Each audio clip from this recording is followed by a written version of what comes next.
இதோட மூலமாக மறுபடியும் செய்திகளான காட்சி போல் தொடர்ந்துச்சு. நான் படத்தோடு பார்த்துட்டு இருக்கேன். நான் பார்க்க பார்த்தோட பேர் பார்த்தீங்கன்னா க்ரூசைடு. அதுவும் பார்த்தீங்கன்னா கிறிஸ்மஸ் க்ரூசைடு. அது என்ன டாபிக்னு பார்த்தீங்கன்னா காட் இஸ் குட், அதாவது கடவுள் நல்லவர் என்ற டாபிக் நம்ம பார்க்க போகிறோம். நான் பார்க்க போகிற ஒரு பர்சனாலிட்டி யாருன்னு பார்த்தீங்கன்னா அவர் மிஷினரிங்க. இந்தியாவுக்குள்ள இந்த முக்கியமாக சொல்ல போனால் ஒடிசா மாநிலத்தில் என்ன பண்ணாங்கன்னா அந்த மக்களுக்காக உழைத்தவர். அவருடைய இன்னல்கள் துன்பங்கள் மத்தியில் என்ன பண்ணாங்கன்னா இவருடைய தன்னுடைய வாழ்க்கையை என்ன பண்ணாங்கன்னா சாக்ரிஃபைஸ் பண்ணி அவங்களுக்காக தன்னுடைய நல்ல பயணங்களெல்லாம் கொடுத்து அந்த மக்கள் வாழ்வடைய வேண்டும் என்பதற்காக அவர்களுடைய மொழியை தன்னுடைய மொழியை கற்றுக்கொண்டு அவர்களுக்காக உழைத்தவர்களை பார்க்க போகிறோம். அப்படின்னு பார்த்தீங்கன்னா அவர் யாருன்னு பார்த்தீங்கன்னா நம்ம கிரகாம் ஸ்டெயின் சொல்லுவாங்க. அதாவது அவர் ஆஸ்திரேலியாவில் பிறந்தவர்.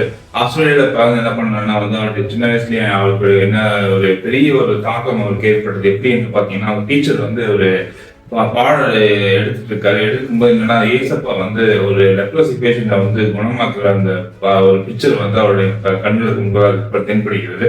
அது அவருடைய மனதில் பெரிய பாதிப்பை ஏற்படுத்தாரு. அவங்க சர்ச்சஸ்ல கூடும்போது மிஷினரிகள் நிறைய பேர் என்ன பண்றாங்கன்னா அவங்க ஃபீல்ட்ல போய் ஒர்க் பண்ண விஷயங்கள்லாம் ஷேர் பண்றாங்க. இந்த மாதிரி நாங்கள் அங்கே போனோம் இங்கே போனோம் இப்படி எல்லாம் பண்ணணும்ட்டு. அப்போ அவர் ஒடிசால ஒரு விஷயத்த என்ன பண்ணாங்க ஷேர் பண்ணாங்க. எப்படி மக்கள் இருக்காங்க, அங்க தீண்டாமை எப்படி இருக்குது, அங்க லெப்ரசி மக்கள் யாரும் டச் பண்ண மாட்டாங்க, அவங்க தனியாக தான் வாழணும், அவங்களுக்கு சாப்பாடுலாம் அழகாக ப்ரொவைட் பண்ண மாட்டாங்க, அனாதையா இறந்து போவாங்க. இப்படிங்கிற விஷயத்தெல்லாம் ஷேர் பண்ணும்போது இதெல்லாம் யாரும் கேட்கறாங்க கிரகாம் ஸ்டெயின் கேட்கும்போது மனசுக்குள்ள ஒரு பெரிய தாக்கம் ஏற்படுது. இது கேட்டவர் என்ன ஆகுதுன்னு பார்த்தீங்கன்னா பின்னாட்கள் என்ன ஆகுறாங்கன்னா இவரும் மிஷனரியா போனது உள்ள ஒரு தீர்மானம் எடுக்கிறாரு. அது மட்டும் இல்லாமல் கடவுளும் அந்த வாய்ப்பை கொடுக்குறாரு. பின்பதாக என்ன பண்றாங்கன்னா அவ்வளவு பெரிய நல்ல நாடான ஆஸ்திரேலியா விட்டு என்ன பண்றாங்கன்னா ஃபிளைட் ஏறி என்ன பண்றாங்க இந்தியாவில் ஒடிசா அந்த மாநிலத்துக்கு அந்த ட்ரைபல் பீப்புள் மக்களை என்ன பண்றாங்கன்னா சந்திக்கிறாரு. அவருடைய மொழியை கற்று தேர்ந்து கொள்கிறார். அவங்க எப்படி பேசுறாங்க, என்ன மாதிரி நடந்துக்கிறாங்க எல்லாத்தையும் தெரிஞ்சுக்கிறாரு. அந்த புதிய சுற்றுச்சூழலுக்கு என்ன பண்றாரு தனித்தனி பக்குவப்படுத்திக் கொள்கிறார். அது மட்டும் இல்லாம என்ன பண்றாரு பாத்தீங்கன்னா அங்க இருக்க லெப்ரசி பீப்புளுக்கு என்ன பண்றாங்கன்னா அவங்களுக்கு ஒரு பெரிய ஒரு மெடிக்கல் ஹெல்ப் பண்ண ஆரம்பிக்கிறாங்க. மெடிக்கல் ஹெல்ப் மட்டும் பண்ணது இல்லாம என்ன பண்றாங்கன்னா பாஷை கத்துக்கிட்டு அந்த பாஷைக்கு ஏற்றவர் கூட பைபிள் என்ன பண்றாங்கன்னா டிரான்ஸ்லேட் பண்ண ஆரம்பிக்கிறது. இது மட்டும் இல்லாம என்ன பண்றாங்க அங்க போய் காஸ்பல் ப்ரீச் பண்றது, அந்த மக்கள் மத்தியில் என்ன பண்றாங்கன்னா பாடல்களை பாடுவது, அவங்களுக்கு சுவிசேஷத்தை பிரசங்கம் பண்ணுவது, இதெல்லாம் அன்றாட வாழ்வில் பண்ணி கொண்டதில்ல. இப்படி ஒரு வாழ்க்கை போயிட்டு என்ன ஆகுன்னா ஒரு பேஷண்ட் பார்க்க என்ன சொல்றான்னு பாத்தீங்கன்னா என்னங்க என்னையெல்லாம் நீங்க தொட்டுறீங்க, நீ தொட்டு நீங்க எனக்கு சுகமாக கொடுக்குறீங்க, நீ பராமரிக்கிறீங்க, எங்க ஊர்ல தொடவே மாட்டாங்கன்னு சொல்லி சொல்றாரு. நானும் அப்படி இல்லை, எங்க கடவுளும் அப்படி இல்லை, அதனால நாங்க தொடுவோம், உங்களெல்லாம் தொட்டு உங்களை சுகமாக்க தான் நாங்க வந்திருக்கோம்னு சொல்லி அந்த ஒரு பெரிய ஒரு பாயிண்ட் என்ன பண்றாங்க முன்னாடி வைக்கிறாருங்க. இவரோட மனைவி பார்த்தீங்கன்னா அவங்களும் நர்ஸ் அங்கே ஒர்க் பண்ணிட்டு இருந்தாங்க. அதாவது 2 பேர் சேர்ந்து கல்யாணம் பண்ணிக்கிறாங்க. பின்பதாக பார்த்தீங்கன்னா அவங்களுடைய வாழ்க்கையில 2 மகன்கள் ஒரு மகள் எப்படியாக பிறந்தாங்க. அவங்களும் பாத்தீங்கன்னா இந்த சேவையை கண்டினியூஸா பண்ணிட்டே இருக்காங்க. இந்த சேவை கண்டினியூஸா போயிட்டு இருக்கும். என்ன பாத்தீங்கன்னா இவருக்கு எல்லாம் ஆதரவு மட்டும்தான் இருந்துச்சுன்னு சொல்ல முடியாது. ஒரு பக்கத்துல பெரிய எதிர்ப்பு இருந்துச்சு இருக்கு. இவர் மேல பெரிய சில கூட்டங்கள் என்ன பண்ணாங்கன்னா இவரை எதிர்த்து பேசிக்கொண்டே இருக்கிறார்கள். ஆனால் இவர் என்ன பண்றாங்கன்னா அந்த மக்களுடைய நல்வாழ்வுக்காக என்ன பண்றாங்கன்னா அவங்களுக்கு கைத்தொழில்களை சொல்லிக் கொடுக்க ஆரம்பிச்சாரு. அவங்களுக்கு சேர்ந்து அவங்களுக்கு தேவையான காரியங்கள்லாம் செய்து கொடுத்துருந்தார். இப்படி அவருடைய வாழ்க்கை போய்கொண்டு இருக்கும்போது நாங்கள் மீட்டிங்காக என்ன பண்றாங்கன்னா ஒரு இடத்துக்கு போறாங்க. அந்த மீட்டிங் போய் அட்டென்ட் பண்ணிட்டு என்ன பண்றாங்கன்னா அங்கேயே ஜீப்ல என்ன பண்ணிடுறாங்கன்னா அவரும் அவருடைய 2 மகன்களும் தூங்கி கொண்டிருக்கிறார்கள்.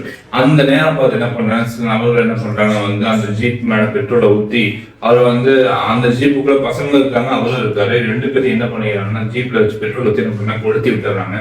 அவங்க மொத்தம் 3 பேரும் அந்த இடத்துல என்ன பண்றாங்க பரிதாபமாக உயிரிழக்க வேண்டியதா போகிறது. தப்பிக்கணும்னு பார்த்தாங்க, முடியல. இந்த சூழ்நிலை என்ன ஆகுதுன்னு பார்த்தீங்கன்னா பெரிய பேசும் பொருளை மாறுகிறது. மீடியாலாம் பெரிய பெரிய அளவுக்கு பேசினாங்க, பெரிய தாக்கத்தை ஏற்படுச்சு. ஆனால் அவங்க மனைவி என்ன சொன்னாங்கன்னு பார்த்தீங்கன்னா நான் ஜீசஸை ஃபாலோ பண்ணுறேன், அவங்க மன்னிச்சிட சொன்னாரு. நானும் என்ன பண்ணுறேன்னா இவங்க மன்னிச்சிடணும்னு சொன்னாங்க. அது ஒரு பெரிய அளவுக்கு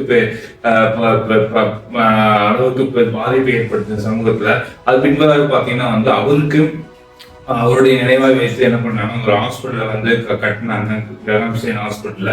அந்த ஹாஸ்பிட்டல வச்சு மக்களுக்கு சேவை பண்ண ஆரம்பிச்சாங்க. அது மட்டும் இல்லாம கிரகாம் ஸ்டெயின் பாத்தீங்கன்னா எங்கேயோ பிறந்த ஒரு ஆஸ்திரேலியால இடத்துல பிறந்து என்ன பண்ணாங்க இங்க இந்த மக்களுக்காக வாழ்ந்து பின்பதாக அந்த மக்களுடைய இதயத்திலே பதிந்து விட்டா ஒரு இன்றியமையாத ஒரு மனிதனாக. இதே போலதாங்க இயேசு கிறிஸ்து உலகத்துக்கு கொண்டு வந்தாரு. அதாவது கடவுள் கெட்டவர், கடவுள் தான் அடிக்கிறாரு, கடவுள் தான் வந்து மக்களை வந்து துன்புறுத்துறாரு, கடவுள் தான் வந்து இந்த பிளட்டை கொண்டு வந்தாரு, கடவுள் தான் வந்து மக்களை வந்து இந்த மாதிரி சுனாமி கொண்டு வந்தாரு, நிலநடுக்கத்தை கொண்டு வந்தான்னு சொல்லி மக்கள் மத்தியில் ஏகப்பட்ட கருத்துக்கள், அதாவது கடவுள் தான் எல்லாத்தையும் சோதிக்கிறாருங்கிற அளவுக்கு என்ன பண்ணி நிறைய கருத்துக்கள் வச்சிருந்தாங்க. ஆனா இந்த கருத்துக்கள் என்ன பண்றாருன்னா வந்து இயேசு கிறிஸ்து வந்து இந்த உலகத்துல வந்து என்ன பண்றாருன்னா அந்த கருத்துக்களை ஒண்ணும் இல்லாம ஆக்கி போட்டாரு. எப்படி பாத்தீங்கன்னா வந்து அதாவது கடவுள் தான் வந்து தரித்திரத்தை கொடுத்தாரு, கடவுள் தான் வந்து எங்களை வாழ விடல அப்படிங்கிற சொல்ற மத்தியில் என்ன பண்றாங்கன்னா அந்த தரித்திரத்தை போக்குவதற்காக சொல்லி என்ன பண்றாங்கன்னா தரித்திர கோலத்தை எடுத்துக்கொண்டார். நம்மளே வந்து ஐஸ்வர்யனை மாற்ற வேண்டும் என்பதற்காக தரித்திரம் சொல்லி அந்த பைபிள் சொல்றதுங்க. ஏசாயால பாத்தீங்கன்னா நிறைய வருஷம் சொல்றது நம்மளை வந்து விடுதலையாக்க வேண்டும் என்பதற்காக என்ன பண்றாங்கன்னா அவர் இந்த பூமிக்கு வந்து நம்மளை விடுதலையாக்கினார், நம்மளை வந்து நல்ல ஒரு வாழ்வை கொடுக்க வேண்டும், நித்திய ஜீவனை கொடுக்க வேண்டும் என்பதற்காக அவன் நம்மளுடைய வாழ்க்கையை வந்தார் என்பதையெல்லாம் காண்பிக்கிறதுங்க. அது காண்பிக்க வேண்டும் மக்களுக்காக, மக்கள் மத்தியில கடவுளுடைய ஒரு பார்வையை வந்து மாற்றணும், கடவுள் நல்லவர் என்ற பார்வையை கொண்டு வரும் என்பதற்காக இயேசு கிறிஸ்து உலகத்துக்குள்ளே வந்தார். வந்து என்ன பண்ணாரு பாத்தீங்கன்னா கட்டுண்டவர்களுக்கு விடுதலை கொடுக்கிறார், சமாதானத்தை கொடுக்கிறார், அப்படியாக எல்லாருக்கும் அவங்களோட தேவையை சந்திக்கிறார். மக்கள் அவர் முன்பதாக போக ஆரம்பித்தார், அவருடைய வார்த்தையில் ஒரு சமாதானம் அது, வார்த்தையை கேட்கும் போது சமாதானம் அது, இப்படியாக தன்னுடைய வாழ்க்கையை புதுப்பித்துக் கொள்வதற்கு அவளுக்கு பெரிய ஒரு மாற்றம் இருந்தது. அதை பார்த்தீங்கன்னா வந்து அதே ஆதியாகமத்துல பார்த்தீங்கன்னா மக்களுடைய வாழ்க்கையில பார்த்தீங்கன்னா அந்த ஏதேன் தோட்டத்துல பாவம் பிரவேசித்து பாவத்தின் மூலியமாக இன்னைக்கு பார்த்தீங்கன்னா பல இன்னல்கள் மாட்டிக்கொண்டு இருக்காங்க. வியாதி, வறுமை, மரணம் அப்படிங்கலாம் போயிட்டு இருக்குது.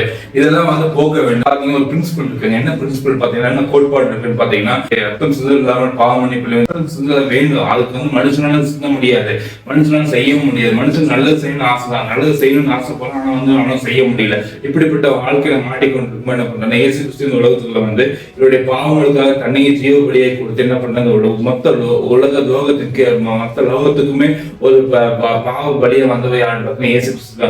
அந்த இயேசு கிறிஸ்து என்ன பண்ணானே இன்னைக்கு உங்களுக்கு உங்கள் மத்தியில் வர ஆசைப்படுகிறார். கிறிஸ்துமஸ்ங்கிறது வெளிப்புறத்தை கொண்டாடுவது மட்டும் இல்லைங்க, உள்புறத்துல உங்களுடைய வாழ்க்கையில் வந்து சமாதான பிரபுவை ஏற்றுக்கொள்வதுதான் முக்கியமான காரணம். அதாவது சொல்றாரு ஏற்கனவே சொல்லும்போது சொல்றாரு இவர் அதிசயமான ஒரு ஆலோசனை கருத்த வல்லமை சமாதான பிரபு என்ற பல்வேறு நாமங்கள் அவர் கொடுக்கப்படுகிறாரு. அதாவது இந்த உலகம் கொடுக்க சமாதானம் அவர் கொடுக்கவில்லைங்க, அவர் கொடுக்கிற சமாதானம் எப்படிப்பட்ட நித்திய சமாதானம். அந்த சமாதானத்தை இந்த உலகம் கண்டிராத ஒரு சமாதானம். அவனை அந்த அளவுக்கு ஒரு பெரிய சமாதானத்தை கொடுக்க இயேசு கிறிஸ்து வந்து உலகத்துக்குள்ளே வந்தார். அப்படியே அந்த கடவுளை வைத்து ஏகப்பட்ட காரியங்கள் கடவுள் தான் இப்படி பண்றார் அப்படி பண்றாங்க மொத்தமாய் உடை தெரிந்து தன்னுடைய ஒரே பிறன குமாரனை கொடுத்து அவரை விசுவாசிக்கிறவங்க நித்திய ஜீவனை பெறுவதற்காக எல்லாவற்றையும் தந்தரடி உலகத்தை அன்பு கூறுதான் வசனத்தை மையமாக வைத்து நாம் பார்க்கும் பொழுது அவர் சொல்லுகிறார் கடவுள் நல்லவர் என்பது. அப்ப இந்த எப்படிப்பட்ட கடவுள்னு பாருங்க, உங்களுக்காக தன்னையே சாக்ரிஃபைஸ் பண்ணிட்டாரு. நீங்க சாக்ரிஃபைஸ் பண்ணணும் அவசியம் இல்லை, நீங்க ஆடு மாடு இருக்குன்னு அவசியம் இல்லை, நீங்க உங்க வாழ்க்கையை வந்து புதுப்பித்துக் கொள்வதற்கு இடமா பண்ணணும் அவசியம் இல்லை, அங்கே இறங்கணும் இங்கே இறங்கணும்னு அவசியம் இல்லை. உங்களுக்காக எல்லாத்தையும் முடித்த கடவுள் நீங்க சொல்லுகிற இந்த கிறிஸ்துமஸுக்குள்ளே நீங்க வந்திருக்கீங்க. இந்த கிறிஸ்துமஸ் உங்களுக்கு நல்லபடியாக அமையட்டும். நீங்கள் வளர்வது மட்டுமில்லாமல் உங்கள் வாழ்வில் இயேசு கிறிஸ்துவை ஏற்றுக்கொள்ளுங்கள். அப்பொழுது உங்கள் வாழ்வில் இன்னும் புதிதாக வளரும். இன்னும் அந்த கிருபாதாரப்படி உங்களுக்காக ஏகப்பட்ட காரியங்கள் செய்ய வல்லவராக இருக்கிறார். அவருடைய சித்தத்தை புரிந்து கொள்ளுங்கள், அவர் உங்களுக்காக எல்லாவற்றையும் செய்வார். எனவே இந்த கிறிஸ்துமஸ் இனிதாக அமையட்டும். வாழ்த்துக்கள்.